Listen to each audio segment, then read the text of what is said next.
Questões de Família, com José Eduardo Coelho Dias. Oferecimento Med Senior, o plano de saúde para bem envelhecer. Nesse segundo episódio da série especial sobre os 35 anos do Estatuto da Criança e do Adolescente, aqui no nosso Questões de Família, com o comentarista José Eduardo Coelho Dias, a gente volta para um debate que foi, inclusive, levantado por vocês, ouvintes, né? No primeiro episódio, na segunda-feira passada. Como que funciona o Estatuto quando a gente fala da aplicabilidade dele, né? E aí eu aproveito para dizer que foi reforçando, né, o que vocês já ouviram na abertura do programa, tem um ingrediente nesse debate de hoje. A morte de 2 pessoas inocentes numa região onde há uma presença muito, muito forte, né, de facções criminosas em Vila Velha neste final de semana. 2 mulheres foram assassinadas, uma jovem e uma adulta foram assassinadas em meio a uma troca de tiros, fogo cruzado, por adolescentes. Segundo a polícia, eles estão em busca de 2 adolescentes envolvidos não somente neste caso, mas em outros anteriores. O caso, agora há pouco, o comandante da Polícia Militar defendeu uma mudança geral, tá, na aplicação das leis no Brasil, para que esses adolescentes possam efetivamente ficarem presos. Vamos trazer desse debate também, gente, ao vivo, o promotor de justiça, professor e mestre em Direito e Garantias Fundamentais, Fernando Petrungaro. Meu bom dia para o Zedu e para o meu xará Fernando. Bom dia para vocês. Bom dia, Fernanda. Bom dia aos nossos queridos ouvintes da Rádio CBN. Visita uma participação bastante ilustre aqui de uma pessoa que tem se destacado muito na aplicação, no manuseio, né, do nosso estatuto.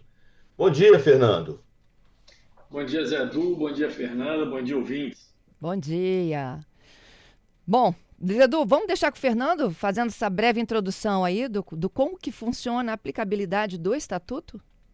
Isso aí. É contigo, Fernando. E eu queria que a gente pudesse trazer esse ingrediente aí dos adolescentes envolvidos com crimes. Tá bom, bom dia a todos novamente, todos os ouvintes aqui. Queria, antes de começar aqui a nossa explicação um pouquinho sobre o tema, parabenizar todos os advogados, em nome do Zé Edu aí, pelo trabalho que vem realizando aqui no Espírito Santo, a importância hoje pelo Dia do Advogado. Parabéns, Edu, parabéns a todos os advogados e nesse momento Obrigado, que a gente vem passando, a importância do advogado para a justiça é extremamente fundamental. Bem, Zé Edu, ouvintes, Fernanda, falar sobre o Estatuto da Criança e Adolescente após 35 anos de existência, infelizmente ainda não é fácil. Por que não é fácil? Porque ainda há um enorme desconhecimento do Estatuto da Criança e do Adolescente. E o Estatuto da Criança e do Adolescente, ele não é direcionado apenas para os profissionais do direito, mas ele é direcionado para os profissionais de todas as áreas que lidam com a rede de proteção de crianças e adolescentes. Então, a gente trabalha na área da saúde, na área da educação, na área da assistência social.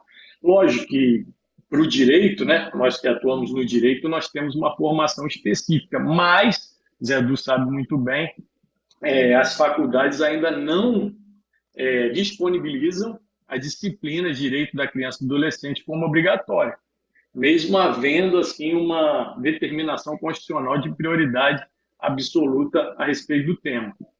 Então, assim, uma crítica aqui a nós, principalmente operadores do direito e as universidades que não disponibilizam o conhecimento ao Estatuto. E a gente fica muito à mercê dos achismos de diversas áreas querendo atuar com o Estatuto. Zedu? Zedu. Pois é, Fernanda. E você estava falando aí de crimes envolvendo adolescentes. E a sensação que me vem quando eu ouço uma notícia como essa, parece que o comandante falou, tinha que mudar para prender. Na minha visão, se uma criança, se um adolescente está praticando um ato, é porque a proteção preconizada no próprio Estatuto falhou. É porque nós não fomos capazes de enxergar o Estatuto de uma forma mais ampla, como o Fernando vem falando aqui, como o Sauser falou com a gente na semana passada, é sinal de que não houve uma leitura correta do Estatuto do Adolescente. Porque se a gente vê crianças envolvidas com coisa errada, se a gente vê adolescentes sendo cooptados por adultos, por profissionais do crime para a prática de delito, visando uma certa impunidade, isso é um atestado de fracasso na nossa capacidade de lidar com a proteção da criança e do adolescente. Então, enquanto a gente ainda tem essa mentalidade, vamos punir a criança ou adolescente, eu não ouvi ninguém dizendo, vamos atrás dos adultos que cooptaram e que colocaram essas crianças, esses adolescentes em risco. É isso que a gente queria ouvir, a proteção, tratar a criança como criança de uma forma universal. Não é criança só quem é da classe média, não é criança só quem tem condição econômica. Criança é criança de qualquer região, de qualquer nível sociocultural, e o Estatuto da Criança e do Adolescente visa exatamente, a partir do exercício das políticas públicas, fornecer o material, fornecer as ferramentas para que essas crianças, que esses adolescentes não se envolvam com essa criminalidade, não se envolvam com essas pessoas que afastam essa proteção preconizada.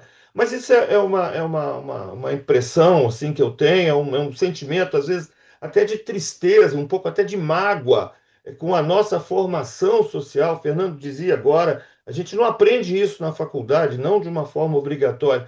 Mas, enfim, eu queria ouvir mais o Fernando sobre isso. Zé Du, você colocou extremamente bem essa questão, porque a gente, no Estatuto, Zé Du, a gente tem, e ouvintes, a gente tem uma dificuldade muito grande, não apenas do desconhecimento do Estatuto, como a não aplicabilidade do Estatuto. Porque o Estatuto ele é dividido em partes em medidas protetivas de agentes garantidores do direito dessa criança e adolescente e a parte de atos infracionais.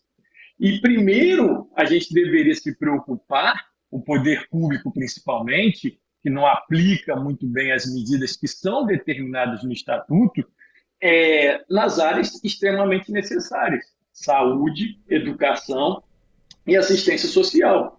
Infelizmente, isso não é um privilégio só do Espírito Santo, né? Mas a maioria dos estados brasileiros, eles têm dificuldade de aplicar e analisar a questão social e disponibilizar, como diz o Estatuto e a própria Constituição, quando fala em proteção integral. As crianças e adolescentes têm que ter proteção integral. Quando ela fala isso, o que ela quer dizer? Proteção integral na área da saúde, na área da educação, na área da assistência social. O Estado tem que olhar, como você disse, não só para a classe média, alta, para qualquer classe e qualquer criança e adolescente. A gente tem hoje, Zé, um caso muito específico, e logo em seguida vou entrar até na questão de atos infracionais também, para a gente ver a dificuldade também que existe a respeito do tema, mas a gente tem inúmeros municípios que não têm determinadas especialidades médicas para atender crianças e adolescentes. Hoje a gente vive um momento de crescente crianças atípicas com transtornos que precisam desse atendimento, dessa visualização, desse olhar, e não existe. Assim como não há o olhar na questão social. Mas já puxando um pouco para essa questão também dos atos infracionais, que inclusive é questão do tema aí que a Fernanda colocou muito bem, a gente tem também uma dificuldade de aplicar essas medidas socioeducativas quando um adolescente pratica um ato infracional. Só para vocês terem conhecimento, Fernanda, Zé, do ouvintes, a gente já tem uma decisão com trânsito em julgado há mais de 3 anos para a construção de uma unidade de internação para crianças e adolescentes que praticam atos infracionais graves ou com violência e grave ameaça na cidade de Colatina, e o poder público não cumpre essa decisão.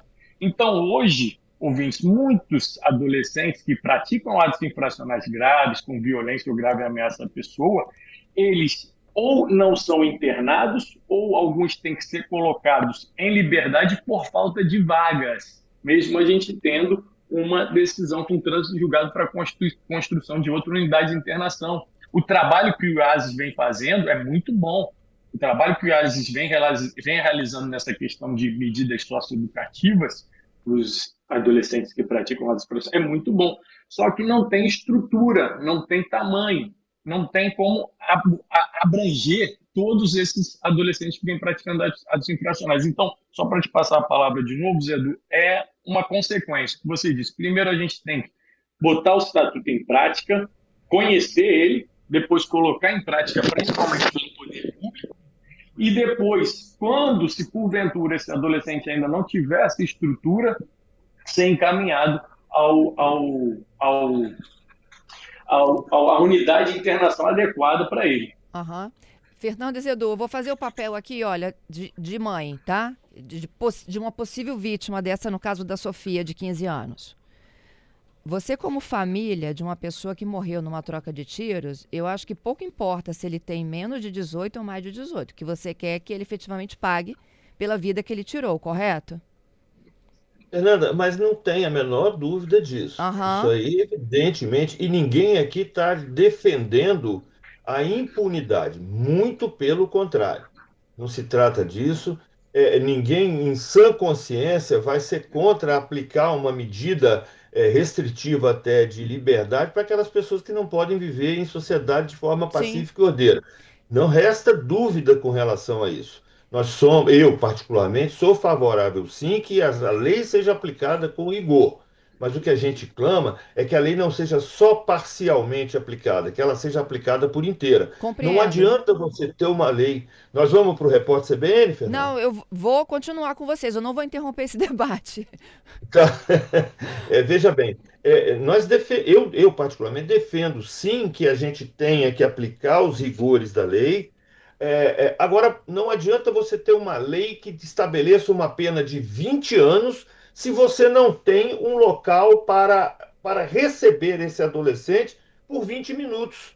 Por quê? É isso que o Fernando acabou de dizer Sim. agora. Ora, se você tem uma decisão que determina que se construa uma unidade de internação desses adolescentes que praticam atos delituosos e não sai do papel. E não sai do papel. E aí você vai dizer, bom, vamos colocar a pena de 20 anos para quem pratica, independentemente de ser adulto, de ser criança. Ok, vamos colocar, mas vai prender aonde? Vai receber esse adolescente, essa criança, onde? Vai querer misturar nas cadeias comuns para tornar aquilo ainda pior? Ou Pior. vai tentar oferecer alguma perspectiva daqueles que eventualmente tiverem como se recuperar, sejam efetivamente recuperados? Porque também nós não podemos ter ilusão de que todo mundo é recuperável, não, tá, Fernando? Mas, enfim, eu acho que, não sei, eu queria também muito ouvir o Fernando com relação a isso. Zé Du, você falou muito bem, nem todos são recuperáveis, mas o objetivo da lei é a ressocialização, principalmente quando a Sim. gente trata de adolescentes. A gente não está falando de pessoas maiores de idade, a gente não pode brigar com uma lei federal que é o Estatuto e tem as regras lá. Pode muito bem, como a Fernanda falou, como o comandante também já disse, da questão ser discutida nos órgãos competentes, que seria o Poder Legislativo, e decidir, e toda vez que nós temos um tipo de crime dessa monta, Fernando, ouvintes, a gente vai questionar porque é necessária a diminuição da maioridade penal, porque é necessária a ampliação do tempo que um adolescente que pratica um ato infracional análogo ao homicídio ficar preso ficar apreendido, né, internado por mais tempo. Mas a gente esquece que o mais importante, primeiro, é trabalhar para que esse fato não aconteça e, caso ele aconteça, haja ambiente adequado, estruturado e eficiente para que ele seja socioeducado, ressocializado e voltar para a sociedade, coisa que hoje a gente não vê com os maiores de idade. Não vemos, infelizmente, não é uma realidade. Então, a gente preza para a infância e adolescência, principalmente tratando de atos infracionais praticados por adolescentes, que ainda são pessoas em formação, que possa haver estrutura física, ou seja, mais unidades de internação, mais qualidade dos profissionais que tenham aprimoramento contínuo, que é uma determinação também do Estatuto, para que esse adolescente venha a ser ressocializado. E a questão da violência é uma questão Brasil, é questão geral, e que a gente precisa analisar de vários focos, de vários olhares diferentes, de uma interdisciplinariedade. Isso aí eu converso muito com o Zé Du, a gente precisa sair um pouco da esfera de direito e trabalhar com outras redes para resolver esse problema das crianças e adolescentes, principalmente da violência. Fernanda, porque Oi. assim, em países que não adotam essa questão da minoridade penal, países que tratam, a gente não vê também que os atos não param de acontecer. Entendeu? Então não adianta querer usar também um argumento falacioso. Ah, se aumentar a pena, se aumentar o rigor. Não, e outra coisa, diminuir a menoridade penal também. É outra discussão que a gente sempre tem e sempre fica patinando, né? É claro assim como aumentou a idade, né, considerada para a idade, né, do idoso, né, que era 60 anos do Código Civil, já passou para 70 em alguns casos, a sociedade evoluiu e sim, essa discussão deve ser colocada em pauta, mas não de uma forma banal, mas de uma forma profunda. Vamos ver como é que é hoje a formação intelectual, neurológica de uma pessoa com 16 anos. Ela é aquela pessoa que, quando foi criado há 35 anos, a gente achava que era 18, né? Então, assim, tem que se discutir de uma forma madura, envolvendo mais profissionais, profissionais da sociologia, da medicina, da psicologia, e sim, tem que ser discutido, mas não dessa forma rasa como tem sido proposta a discussão, não. Concordo. Isso não é uma brincadeira, isso é uma coisa séria. E outra coisa, vamos pensar, será que se a gente reduz hoje de 18 para 16, esses adultos que estão cooptando esses adolescentes aí para colocar no crime exatamente Vamos pegar os de 13. De um escudo, né? Vamos pegar os de 13. Uhum.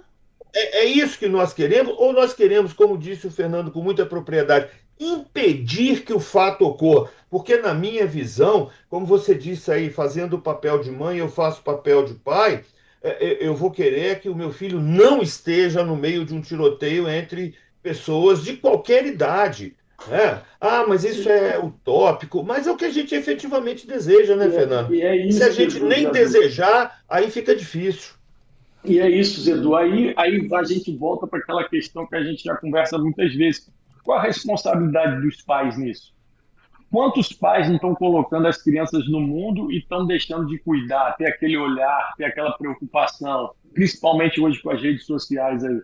É isso. Então, assim, a gente precisa que os pais parem um pouco também e reflitam. As crianças estão ficando abandonadas, estão ficando criadas na rua, estão com acesso à rede de internet, jogos perigosos, apostas online, nada que é cumprido, que é determinado pela Lei Geral de Proteção de Dados, vem sendo cumprido no nosso país em relação ao cuidado, à vigilância da criança e do adolescente, uma adultização de crianças.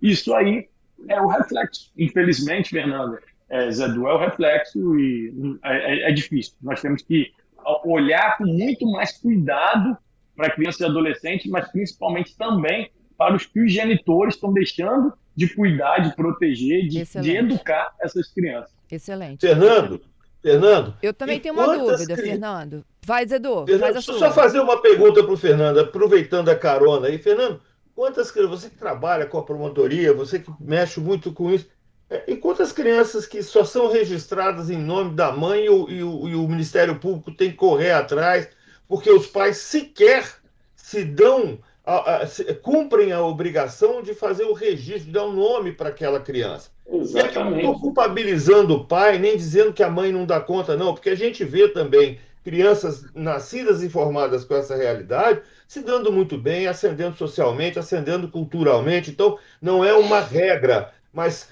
a gente também não pode ignorar que isso exerce uma influência muito grande. Se você não tem naquele primeiro ambiente, que é o da família, o ambiente propício, né? Aquele primeiro núcleo que é a família, o ambiente propício para se desenvolver com bons valores, se você é bombardeado o tempo inteiro com tenha um tênis, tenha um PS5, tenha não sei o quê, e sem condições, o pai se matando de trabalhar, a mãe se matando, a criança não tem uma escola. Enfim, não é brincadeira. E aí a gente vai colocar o quê? Culpa no Estatuto da Criança e do Adolescente?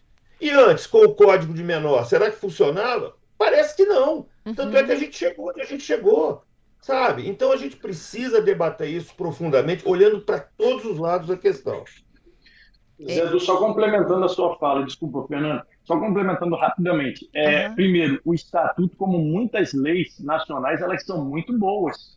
A questão é a aplicabilidade dela, principalmente pelo poder público, no caso do Estatuto, há um tripé O Estatuto ele é claro, ele diz que a responsabilidade para as crianças e adolescentes é da família, do Estado e da sociedade, então todos somos responsáveis, e não essa aplicação, mas só complementando.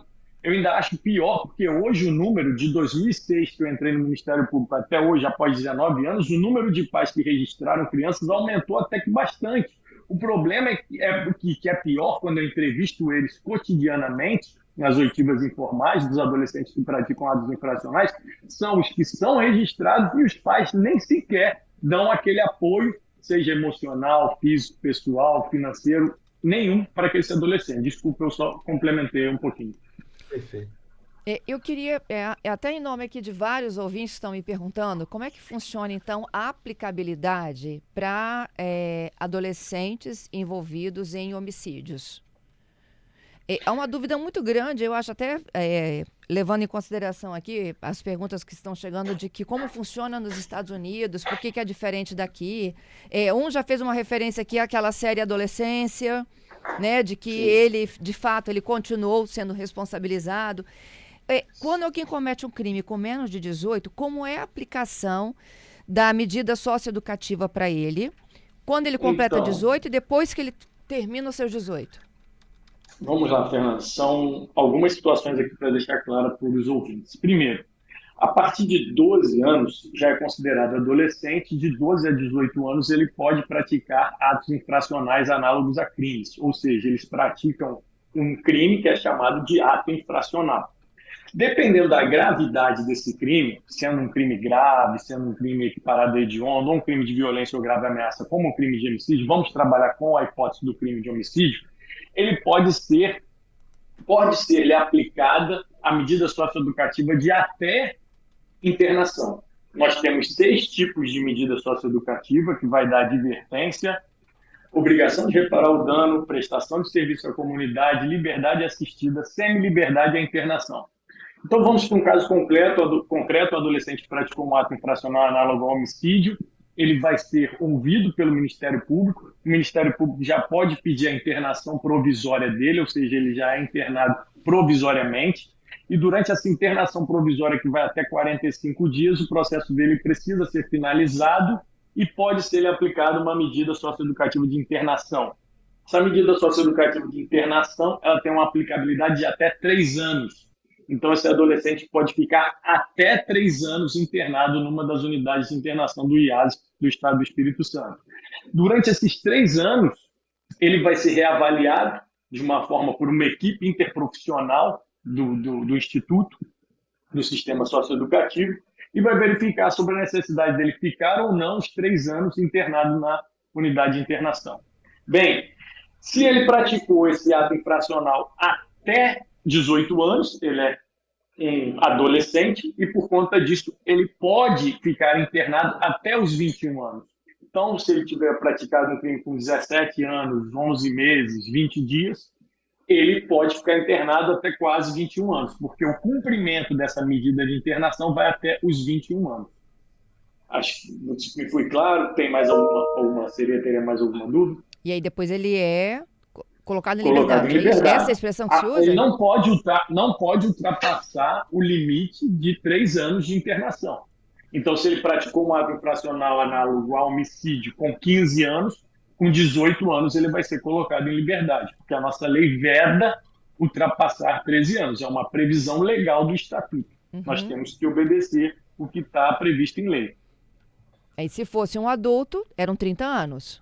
É claro que não ficam 30 anos, pode ser, né? Até. Aí a pena vai variar, dependendo se é um homicídio simples, qualificado, aí varia muito se é um maior de idade primário, se é reincidente, aí tem várias nuances que vão determinar a aplicação da pena pelo magistrado. Sim, e fazendo essa relação aí com a aplicação da legislação fora do Brasil, em outros países, esse adolescente, independentemente da idade, ele permanece por mais tempo numa unidade de internação, por exemplo? Vai variar, depende muito dos países. Determinados países eles consideram que a partir de 8 anos, determinados países percebem que é a partir dos 12 anos, mas a pena é a mesma pena aplicada para o maior de idade. Mas a gente tem que trabalhar com a lei que nós temos aqui no Brasil. a lei é essa lei que vai ser aplicada, e aí cabe, né, a nós, sociedade, escolhermos bem, principalmente nossos legisladores, para que, se há um interesse na mudança do estatuto, na mudança das leis, que elas sejam mudadas e nós possamos aplicar. Muitas vezes, o Zé Du falou muito bem, ninguém aqui é favorável a qualquer tipo de crime. Pelo contrário, de ato infracional, nós queremos que esse adolescente que praticou o ato infracional, ele seja socioeducado, seja reeducado, seja punido dentro da medida que a lei permite. Infelizmente ou felizmente, a lei permite 3 anos e é esse limite que vai ser cumprido. E cabe à sociedade, na hora de escolher os seus representantes, porque o nosso legislativo é o nosso representante, escolham alguns que tendem a modificar ou não o estatuto, a aprimorar ele. Mas eu gostaria de deixar bem claro, Fernando e ouvintes, que o estatuto ele é muito bom. Sim. A gente precisa aplicar ele de uma forma muito melhor. Na opinião de vocês, por que o crime procura esses adolescentes? Eu não consigo pensar em outra coisa, e falo isso sem qualquer suporte técnico, tá? Eu estou falando aqui uma opinião de uma observação, assim, exatamente por conta disso. Porque primeiro que você tem facilidade, porque você está numa idade em que o desejo, e quando eu falo de desejo, eu estou falando de tudo, né? De mudar de vida, de ter uma vida melhor, de fazer alguma coisa, está muito marcada naqueles adolescentes. Segundo, que a formação moral dele ainda não está completamente concluída e ele tem uma tendência à violação. É da adolescência essa coisa de romper regras, de querer ser melhor. Na minha época, quando eu era jovem, né, a vida ainda era em preto e branco, para você ter noção do tempo. Lá atrás, o garoto, né, que tinha prestígio era aquele que jogava melhor, que praticava melhor um determinado esporte. Hoje a gente sabe que o cara que tem prestígio é aquele que é o mais malvado, é aquele que faz de tudo. Então, assim, faz parte da adolescência essa coisa de querer crescer. E, evidentemente, que nós não podemos desconsiderar que essa questão do tempo de punição, né? E aqui eu não estou falando de mudança de menoridade, de maioridade, eu estou falando de um tempo, o limite de 3 anos é relativamente curto em relação a que se o mesmo delito fosse praticado por um adulto. Então, o adulto vai se escudar, vai colocar o adolescente como escudo para que ele não seja responsabilizado. É terceirizar a responsabilidade por uma prática de um ato que, na verdade, foi fomentado por um adulto, porque dificilmente você consegue entender esse mecanismo todo sem a presença de um adulto por trás disso tudo, né? E aí são vários fatores também. Agora, uma coisa é certa, Fernanda, precisamos estudar mais isso, precisamos aprofundar o debate. Vamos sair do debate raso, dizer que porque diminuir a maioridade penal resolve a situação, porque os países também que o Fernando citou aí, onde se aplica penas equivalentes a partir de 8, 10, 12, nem por isso resolveram as questões relativas à criminalidade. Isso é fato. Zé Du, posso só complementar, Fernando? Posso Pode, complementar? claro. Só complementando, eu acredito que aí, por que o tráfico, complementando o que o Zé Du falou, absorve muito esses adolescentes? Primeiro, por falta de pais presentes. Primeiro ponto é a falta de pais presentes, a forma como eles são criados e realmente eles ficam muito à mercê da sociedade. E se você não tiver a sociedade boa por perto, eles vão ser absorvidos por ela. Segundo, que o Zé Du tocou muito bem no ponto no momento, eles são pessoas em formação, o adolescente está em formação. E hoje, exatamente como o Zé Du falou, isso por entrevista com eles, eu entrevisto adolescentes toda semana. E eles falam que a questão da ostentação, para eles é muito mais cômodo e rapidamente eles ostentarem e adquirirem dinheiros através do tráfico do que qualquer tipo de trabalho lícito. E, por fim, é a questão da punição, porque os traficantes sabem muito bem que os adolescentes vão ter uma pena para o tráfico hoje, e aí são decisões do Supremo Tribunal Federal. O Supremo Tribunal Federal hoje veda a aplicação da medida socioeducativa de internação para o tráfico de drogas. Apenas na 4ª prática de ato infracional análogo a tráfico de drogas que esse adolescente pode ser internado por decisão do Supremo Tribunal Federal. Então, eles sabem que o adolescente pode traficar uma vez, 2 vezes, 3 vezes, que ele vai ser colocado em liberdade. Então, por conta disso, também o tráfico se apropria desses adolescentes. Fernanda, Oi? eu me lembrei aqui, enquanto o Fernando falava, eu me lembrei de um adesivo que circulava nos veículos lá pela década de 70, 80. Claro que vocês não vão se lembrar, mas alguns dos nossos ouvintes vão. Que tinha a inscrição assim: adote o seu filho antes que um traficante o faça. Olha. Isso veio aqui agora, eu cheguei a visualizar mentalmente aqui esse adesivo que circulava nos carros. Era uma campanha, se não me engano, até governamental, que já se mostrava há mais de 40 anos, mesmo antes do Estatuto, já havia essa preocupação com essa estruturação familiar que nem sempre abarca a proteção, que é o que preconiza o Estatuto, né? Então, assim, se os pais não estão presentes, dando rumo para a vida dos filhos, certamente algum traficante, certamente algum bandido vai fazer. É isso. Vai fazer. E aí passa por uma estruturação social enorme, né? Por quê? Porque a gente fala assim, os pais, mas em determinados lugares os pais não têm nem condição para botar um feijão na mesa, tem que sumir, tem que passar grande parte do dia fora de casa e às vezes não dá conta mesmo. Falta de escola adequada, falta de creche adequada, falta de uma série de coisas que está lá no Estatuto, o Fernando sabe disso, mas que não é levado à prática. Então, assim, nós não temos um problema do menor de 18 anos, nós temos um problema da sociedade que não define o que quer. Se perde aí brigando A contra B, numa briga pessoal, em vez de a gente discutir quais são os valores que nós queremos para a nossa sociedade, se queremos ou não proteger as nossas crianças e trabalhar para que as nossas crianças não caiam nessas armadilhas das, entre aspas, facilidades que são oferecidas por essas pessoas. É isso. Zedu e Fernando, muito obrigada por esse excelente debate, hein? Obrigado a você, Fernando. Obrigado, Zedu. Satisfação participar aqui do programa. Zedu? Fernanda, quando a gente traz um convidado assim, o debate flui melhor, né? Gente que sabe muito, gente que conhece bastante. Espero que nossos ouvintes tenham gostado. E não é que a gente queira que concorde com a gente, não, porque o debate é sempre saudável, mas que traga, que eleve o nível da discussão. Isso que é importante. É isso aí. Obrigada a vocês, viu? Boa semana. Até a próxima.